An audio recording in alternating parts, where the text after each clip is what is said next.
Hello students, welcome to VIPM academy. पटवार की जो टेस्ट सीरीज चल रही है उसके 11th पेपर का इंग्लिश का सोल्यूशन मैं करवा रही हूँ अभी।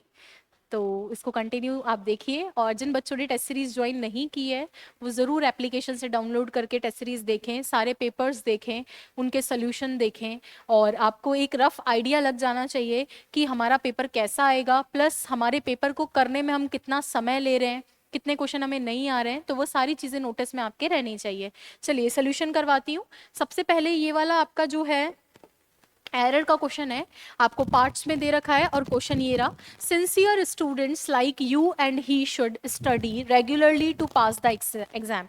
सिंसियर स्टूडेंट्स, सर सब्जेक्ट है सिंसियर स्टूडेंट्स, कौन से स्टूडेंट्स? लाइक के जैसे, कौन कौन से जैसे? तुम्हारे और उसके जैसे, ये वर्ब हो गई, उनको स्टडी करनी चाहिए रेगुलरली। कैसे? पास करने के लिए एग्जाम को। तो एग्जाम को पास करने के लिए स्टूडेंट्स, तुम्हारे और उसके जैसे स्टूडेंट्स को, सिंसियर स्टूडेंट को पढ़ाई करनी चाहिए। सर ये सब्जेक्ट है, ये इसकी वर्ब है, तो बीच में कौन है? कई बार सब्जेक्ट के साथ में प्रेपोजिशन प्लस ऑब्जेक्ट का जोड़ा आ जाता है और वर्ब आगे चली जाती है, तो ये प्रेपोजिशन अपने बाद में आने वाले नाउन को ऑब्जेक्ट बना देता है। तो ये ऑब्जेक्ट नंबर 1 है, ये ऑब्जेक्ट नंबर 2 है जिसको यहाँ पर सब्जेक्ट बना रखा है। ही जो होता है वो सर ऑब्जेक्ट नहीं होता है, सब्जेक्ट होता है, तो यहाँ पे हिम आना चाहिए था। कैसे पता चलेगा? सब्जेक्ट वर्ब एग्रीमेंट में पढ़ाती हूँ कि ये प्रेपोजिशन है। लाइक का मतलब पसंद करना वर्ब भी होता है और प्रेपोजिशन भी होता है के समान, तो आगे वर्ब दे रखी है तो ये वर्ब तो होगी नहीं, तो ये प्रेपोजिशन है के समान। सिंसियर स्टूडेंट, उसके और तुम्हारे जैसे, उनको करना चाहिए क्या? Study regularly to pass the exam. तो यू एंड हिम आना चाहिए था। इस पार्ट में एरर है, डी पार्ट के अंदर। अच्छा क्वेश्चन था, इस तरह की एरर पकड़ में नहीं आती है यूजुअली एग्जाम में। अगला है आपका ये वाला question, a man who has been accused of, एक आदमी, कौन सा आदमी? जो अक्यूज किया गया है फ्रॉड का, in an earlier job he will never be welcome in any other organisation. एक आदमी जिसको जो है अक्यूज किया गया है, हु हैज बीन अक्यूज, उसने नहीं किया है, उसको किया गया है, पैसिव है। आदमी के हिसाब से हु सही है क्या? बिल्कुल सही है। मैन के हिसाब से हैज सही है क्या? बिल्कुल सही है। आदमी ने अक्यूज किया है या उसको किया है? उसको किया है, तो पैसिव ये भी सही है। किस चीज का? फ्रॉड का। अक्यूज के साथ में ऑफ आता है, वो भी सही है। इन एन अर्लियर जॉब, अपनी पिछली वाली जॉब में। सर ये अगर मेरा सब्जेक्ट है, ये सब्जेक्ट है, और ये बीच वाला जो इसका क्लॉज है एडजेक्टिव क्लॉज, तो यहाँ पे दोबारा सब्जेक्ट लिखने की क्या जरूरत है? ये गलत या फ्रॉड सब्जेक्ट होता है, इसको आने की जरूरत नहीं होती है। जब कॉम्प्लेक्स पढ़ाया था आप लोगों को तब बताया भी था कि कॉम्प्लेक्स सेंटेंस के अंदर ये नियम होता है कि इसको दोबारा आपको ही को लिखने की जरूरत नहीं होती है। तो यहाँ पे ये ही नहीं आएगा, इसी पार्ट में एरर है। और इन द अर्लियर जॉब, पिछले वाले जॉब में, कोई पर्टिकुलर जॉब है, तो विल नेवर बी वेलकम। एक बच्चा कह रहा है मैम मेरे को तो ये एरर लगी कि बी के बाद में T3 आना चाहिए था, तो वेलकम की जगह वेलकम्ड क्यों नहीं आया? सर ये वेलकम जो होता है ना वो एडजेक्टिव भी होता है, और बी के बाद में एडजेक्टिव सही माना जाता है, इसीलिए इसमें कोई दिक्कत नहीं है। बी एडजेक्टिव, वेलकम एडजेक्टिव होता है और बी के बाद एडजेक्टिव भी सही है। जैसे शी विल बी हैप्पी, तो बी हैप्पी लिखते हैं ना, वैसे ही बी वेलकम, यानी वो कभी भी वेलकम नहीं किया जाएगा किसी दूसरे ऑर्गेनाइजेशन में। ठीक है क्या? तो ये डी ऑप्शन है अपना। अगला क्वेश्चन है, we sincerely thanked them for their benevolence and generosity. देखो हम सिंसियरली थैंक करते हैं, धन्यवाद देते हैं उनका, किसके लिए? उनके बेनेवोलेंस और जनरोसिटी के लिए, उनकी उदारता के लिए हम उनका धन्यवाद देते हैं। तो सर यहाँ पे उदारता है, इंटेंशन तो इरादा होता है, लिबर्टी जो होती है वो आज़ादी या छूट के लिए इस्तेमाल किया जाता है, काइंडनेस यानी उसके प्रति दया रखना, दयालुता रखना, ये सही है। अगला है सस्पिशन, तो डाउट होता है, शक होता है, तो ये भी नहीं होगा। हमें चाहिए था उदारता, तो वो काइंडनेस दिखता हुआ क्वेश्चन है, ईजी था, थोड़ा किया जा सकता था। अगला है select the most appropriate antonym of the given word. Word है एक्सकल्पेट। देखो एक्सकल्पेट वर्ड है, एक्स का मतलब ई, मतलब वैसे भी आउट होता है, मतलब बाहर की तरफ, मुक्त कर देना। तो एक्सकल्पेट का मतलब होता है किसी व्यक्ति को मुक्त कर दिया, किससे? कोई जुर्म है, कोई अपराध है, उससे मुक्त करना। तो ई हो चाहे एक्स हो, ये जो प्रीफिक्स है इनके साथ जो वर्ड बनते हैं अक्सर, उनका मतलब होता है आउट, बाहर निकालना, किसी चीज को मुक्त करना, यही केस इनके रहते हैं, थोड़ा ध्यान रखना। कंडोन का मतलब भी क्षमा करना होता है, माफ करना होता है, हमें एंटोनिम चाहिए। अभी इसने माफ किया तो ये माफ वाला तो नहीं चाहिए। कंडेम का मतलब होता है क्रिटिसाइज करना या ब्लेम करना, किसी की आलोचना करना या उस पर ब्लेम डालना, तो हमें तो ऑपोजिट ही चाहिए था। अभी तुमने मुक्त किया है तो हमें ब्लेम ही डालना है, बी एकदम सही है। एब्सॉल्व का मतलब भी बरी करना, मुक्त करना होता है, और विंडिकेटिव का, विंडिकेट का मतलब भी सेम ही होता है, तो ये दोनों भी नहीं होंगे। ये तीन तो सिनोनिम दे दिए, एक ही एंटोनिम दिया था। चलिए अगला देखिए, इसके बाद में एक क्वेश्चन और है, to flog a dead horse. पढ़ाया है इस ईडियम को कई बार कि एक जो है मरे हुए घोड़े पे आप फ्लॉगिंग कर रहे हो, उसके क्या चाबुक चलाने का क्या अर्थ है। To escape from the situation, escape मतलब भागना, भागने वाला नहीं है। टू रिमेन वैलिड, वैलिड मतलब वैध बने रहना, ये भी नहीं है। To waste one's energy on lost cause, बिल्कुल सही है। कोई ऐसी चीज जो खत्म ही हो गई उसमें तुम अपना एनर्जी वेस्ट कर रहे हो, तो जो घोड़ा मर ही गया उसमें अपना टाइम पास क्यों करना। टू अचीव समथिंग इजीली, ये भी नहीं होगा, आंसर होगा सी ऑप्शन। चलिए अगला है, इसके बाद में एक आपको पैसेज दे रखा है, तो वो अभी लास्ट में करवाती हूँ। पैसेज के बाद में क्या दे रखा है सर? ओके, पैसेज के बाद में दो ग्लॉसरी है तो वो करवा देते हैं, फिर पैसेज देख लेते हैं। पारिभाषिक शब्द वैलिड का उपयुक्त अर्थ है। वैलिड का मतलब आप जानते हैं कि जो लॉ के अकॉर्डिंग वैध है उसको वैलिड कहा जाता है। सुयोग्य तो सर सुटेबल होता है, आई गेस सुटेबल को बोलते हैं सुयोग्य। अवैध इलीगल होता है, इलीगल। और यहाँ पे है वृत्ति, वृत्ति आपका प्रोफेशन के लिए यूज किया जाता है, आप जो काम करते हैं उसके लिए। यहाँ पे विधि मान्य एकदम सही है, डी ऑप्शन। अगला क्वेश्चन देखिए, समायोजन के लिए अंग्रेजी में प्रयुक्त होने वाला शब्द है समायोजन, होता है एडजस्टमेंट। ये सारे प्रीवियस ईयर हैं तो इजीली याद भी हो गए हैं आप लोगों को, बुक में भी इसीलिए दे रखे थे, टेलीग्राम पे भी इसीलिए डाल रखे हैं, तो इनको याद कर लो। तो यहाँ क्या होगा सर? यहाँ पर होगा एडजस्टमेंट। एडमिसिबिलिटी का मतलब होता है स्वीकार्यता। एडमिसिबिलिटी का मतलब क्या होता है सर? स्वीकार्यता। अडेप्शन का मतलब होता है अनुकूलन, यानी आप उस परिस्थिति के अनुसार अपने आप को डाल रहे हो। तो सारे ऑप्शन इसलिए बता रही हूँ कि कहीं इनमें से कोई आ जाए तो कर लो आप। और अडॉप्शन का मतलब होता है गोद लेना या अपनाना, दोनों ही सही है, गोद लेना या अपनाना। यहाँ पे अपनाना ज्यादा सही है क्योंकि एडमिनिस्ट्रेटिव वोकैबुलरी है, ठीक है, तो ये थोड़ा ध्यान रखेंगे। चलिए अगला आ जाइए, अब आ जाइए पैसेज पे, पैसेज पढ़ा देती हूँ। पैसेज से पहले आपको जो है उसके क्वेश्चंस एक बारी देख लेने चाहिए ताकि इजीली आप कर पाओ। तो पहला क्वेश्चन है आपका, what has the Indian talent for acquiring material wealth led to. किस जो Indian talent acquiring material wealth, Indian का जो इंडियन टैलेंट है मटेरियल वेल्थ को एक्वायर करने का, वो क्या लेड किया है, वो किस चीज का कारण बना है, तो वो आपको बताना है। अगला है, what are the weaknesses of traditional Indian firms. Traditional Indian firm है, फर्म का मतलब यहाँ दृढ़ नहीं, फर्म का मतलब जो बिजनेस के जो ग्रुप्स हैं इस तरह के, उनका क्या वीकनेसेस हैं। उसके बाद में why is the desire to succeed more intense in India. Desire to, सफल होने की जो इच्छा है वो बहुत ज्यादा इंटेंस, गहन क्यों है इंडिया में। इसके अलावा जो है, select the most appropriate antonym of the word. Antonym आपको वर्ड दे रखा है डिबिलेट, डिबिलिटेटिंग, इसका मतलब होता है डिबिलिटेट। डिबिलिटेट मतलब डाउन होना, डाउन होना किसी चीज का, और ज्यादा जो है कंपैरेटिवली कमजोर हो जाना, वीक पड़ जाना, उसके लिए यूज किया जाता है डिबिलिटेटिंग। जैसे आती है डिबिलिटेटिंग डिजीज, डिबिलिटेटिंग डिजीज वो डिजीज होती है, वो बीमारी जो आपको शारीरिक रूप से, मानसिक रूप से कमजोर कर दे। तो डिबिलिटेटिंग का मतलब होता है कमजोर करना। तो ये वैसे पैसेज से करना था बट कोई बात नहीं, एंटोनिम है, ऑपोजिट देखना है। सर इनफीबलिंग, फीबल का मतलब ही होता है कमजोर।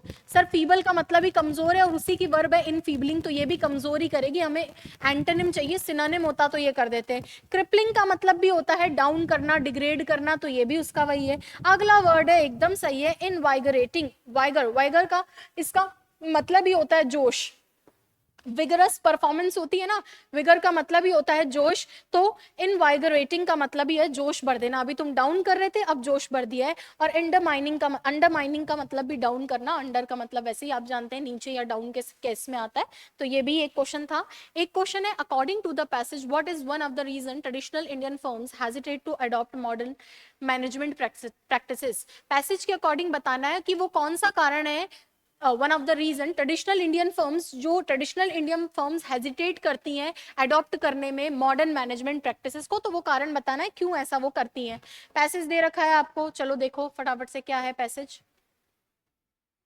देखो देखिए क्या लिख रखा है, such examples of commercial success of innovation of drive vision determination adaptability and adventure are anchored in the basic Indian openness to talent for acquiring material wealth. Such examples, ऐसे एग्जाम्पल्स, ऐसे उदाहरण किसके, कमर्शियल सक्सेस के यानी व्यावसायिक सफलता के, और किसके, इनोवेशन के, कुछ नया कुछ अपना नया इनोवेट किया है किसी चीज को, ड्राइव, ऐसी प्रेरणा के, ऐसे विजन, दूरदृष्टि के, ऐसे डिटर्मिनेशन, दृढ़ निश्चय के, ऐसे अडेप्टेबिलिटी, अपने आप को ढाल लेना, अनुकूलन के, ऐसे एडवेंचर के, नई नई चीजों के। तो ये such examples are anchored in basic Indian openness to, ऐसे जो एग्जाम्पल है इन इन चीजों के यानी सफलता के, इंटेंशन के, ये सारे एग्जाम्पल जो हैं आर एंकर्ड, ये सारे आधार हैं किसमें, in the basic Indian openness to and talent for acquiring material wealth.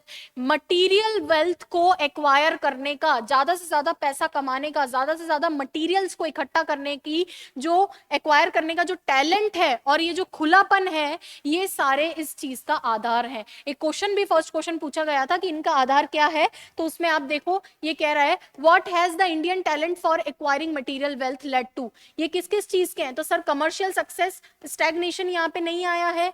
अगला है एडेप्टेबिलिटी, क्विक प्रॉफिट भी यहाँ पे नहीं लिखा हुआ था। कमर्शियल सक्सेस, इनोवेशन, अडेप्टेबिलिटी, ये सही है, और टीम वर्क का भी यहाँ जिक्र नहीं किया गया था, तो ये पहले से ही एक क्वेश्चन हो सकता था। अगला है आपका for every success story there are of course dozens of failure, हर एक सफल स्टोरी के लिए बहुत सारे डजन्स ऑफ फेलियर हैं, दर्जनों फेलियर्स अवेलेबल हैं। Traditional Indian firms have their strength but also their weaknesses and of these perhaps the most debilitating are a lack of team work and a weakness for quick profit. ये क्या कह रहा है, traditional Indian firms, जो traditional Indian firms हैं वो क्या रखती हैं, वो अपनी स्ट्रेंथ रखती हैं, यानी जो हमारे यहाँ की जो बिजनेसेस हैं वो अपनी स्ट्रेंथ रखते हैं, बट ऑल्सो देयर वीकनेसेस, लेकिन उनकी स्ट्रेंथ तो है बिजनेस की, लेकिन उनकी वीकनेस भी है। एंड ऑफ दीज परहैप्स, और उन वीकनेसेस में से शायद जो सबसे ज्यादा डिबिलिटेटिंग है, सबसे ज्यादा बिजनेस को कमजोर करने वाली है, वो है लैक ऑफ टीम वर्क, और क्या है, वीकनेस फॉर क्विक प्रॉफिट। तो एक क्वेश्चन पूछा भी गया था कि सबसे ज्यादा डिबिलिटेटिंग, डाउन करने वाली क्या क्या कमजोरियां हैं, तो एक कमजोरी तो है कि यहाँ पे टीम वर्क नहीं है, बहुत अच्छे बिजनेस है, उनकी बहुत ताकत है, लेकिन यहाँ पे दो चीज की कमी है, एक टीम वर्क की और एक क्विक प्रॉफिट चाहते हैं ये लोग। तो एक क्वेश्चन ऐसा आया था, ये वाला है क्या, नहीं ये वाला नहीं है, ये देखो ये रहा, what are the weaknesses of traditional Indian firms, क्या क्या वीकनेस है, डायरेक्ट क्वेश्चन है। Ingrained ways of thinking and adoption, no. Weakness for quick profit and openness to acquiring wealth, नहीं। एक तो है टीम वर्क और cut throat competition, and team work and a weakness for quick profit, तो दो word थे, एक था टीम वर्क और एक था आपका वीकनेस फॉर क्विक प्रॉफिट। कहाँ लिख रखे हैं सर, ये लिख रखे, देखो क्या क्या, एक तो weakness for quick profit and team work, तो दोनों अपन ने लगा दिए हैं। अगला है these reflect ingrained ways of thinking and planning as does the distrust of anyone outside the family which inhibits the adoption of modern practices of management. This reflect, ये चीजें रिफ्लेक्ट करती है, किस चीज को रिफ्लेक्ट करती है, इनग्रेन्ड वेज ऑफ थिंकिंग, यानी हमारे अंदर जो धसी हुई, इनग्रेन्ड का मतलब होता है धसा हुआ, या जो अंदर है वो जो तरीका है हमारे अंदर, जो बसा हुआ तरीका है सोचने का, ये चीजें उसको रिफ्लेक्ट करती है। एंड प्लानिंग, और जो हमारे अंदर प्लानिंग है उसको रिफ्लेक्ट करती है। As does the distrust of anyone outside the family which inhibits the adoption of modern practices of management। Question था कि क्या चीज जो है adoption of modern practices of management को inhibit करती है, तो क्या चीज करती है कि हम लोग जो है as does the distrust of anyone outside the family, हम लोग जो है बाहर के लोगों पे क्या नहीं करते हैं, बाहर के लोगों पे हम लोग ट्रस्ट नहीं करते हैं, और यही चीज क्या करती है, inhibit करती है। inhabit का मतलब होता है बसाना, ठीक है, और इनोवेट का मतलब होता है रोकना, यही चीजें क्या करती है, रोकती हैं किसको, modern adoption of modern practices of management के जो मॉडर्न प्रैक्टिसेस हैं इनके एडॉप्शन को, इनको अपनाने को हमें रोकती हैं, क्योंकि हम बाहर वालों पे ट्रस्ट नहीं करते हैं। But such weaknesses are more than compensated. पहले ये वीकनेस वाला क्वेश्चन कर लेते हैं। हाँ ये देखो, ये है क्या, according to passage what is one reason traditional Indian firms hesitate to adopt modern management practices, क्यों नहीं अपनाते हैं भाई, बाहर वाले ट्रस्ट नहीं करते। lack of access to advanced technology, no। distrust of people outside the family, ये सही है। limited financial resources, restriction वगैरह नहीं, बाहर वालों पे ट्रस्ट नहीं करते हैं। कितने क्वेश्चन हो गए भैया, ये 2 4 एक क्वेश्चन और बचा है, तो थोड़ा सा पैसेज है उसको पढ़ के कर लेते हैं.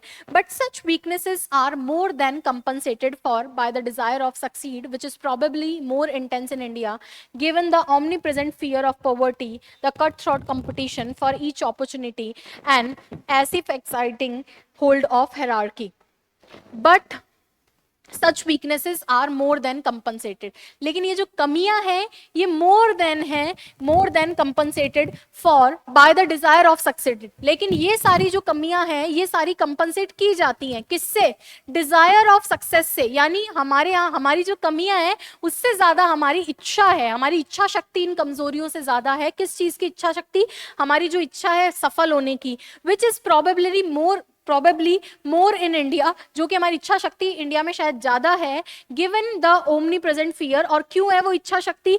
देते हुए, क्या देते हुए, किस चीज को नोटिस में रखते हुए कि यहाँ पे सारी तरफ omnipresent, present everywhere, सारी जगह जो है पॉवर्टी है, गरीबी है, कट थ्रॉट कंपटीशन है हर उसके लिए. कट थ्रॉट कंपटीशन मतलब बहुत खतरनाक वाला कंपटीशन, जैसे आपके कॉम्पिटिटिव एग्जाम में कट थ्रॉट कंपटीशन होता है. और अगला है and the age if exciting hold of hierarchy. Hierarchy का दम घोटू होल्ड. यानी यहाँ पे हम लोगों की सफलता की इच्छा ज्यादा है इन कमजोरियों से. और उनमें ये क्यों है? गरीबी की वजह से, कट थ्रॉट कंपटीशन की वजह से, और दम घोटू हेरार्की. यानी जो ऑर्डर है, पहले ये आएगा फिर ये आएगा फिर ये आएगा, तो हायरार्की जो होता है पद सोपान के लिए आता है. तो ये सारी चीजें क्या है? ये सारी हमारी वीकनेसेस के बारे में बता रहा है. और हम इन वीकनेसेस को ओवरकम कर लेते हैं इन सारी चीजों की वजह से, क्योंकि हमें गरीबी दिख रही है ये सारी चीजें दिख रही है. तो ये क्वेश्चन था, why is the desire to succeed more intense? हमारे अंदर सफल होने की डिजायर ज्यादा क्यों है? वही सब गरीबी की वजह से, टीम वर्क नहीं, गरीबी की वजह से, हेरार्की की वजह से, टीम वर्क नहीं, कट थ्रॉट कंपटीशन था, डिस्ट्रस्ट ऑफ वाला नहीं, fear of poverty, cut throat competition and hold of hierarchy. बिल्कुल सही है, आंसर हो जाएगा डी ऑप्शन. इसी के साथ में शायद मैंने सारे करवा दिए हैं. यस, सारे डिस्कस हो गए हैं. Thank you so much. Next session में मिलते हैं. अभी तक आपने टेस्ट सीरीज ज्वाइन नहीं की है तो VIPM अकेडमी एप्लीकेशन से जरूर डाउनलोड करें. और किसी भी एग्जाम में इंग्लिश आ रही है तो VIPM के साथ जुड़िए. Thank you.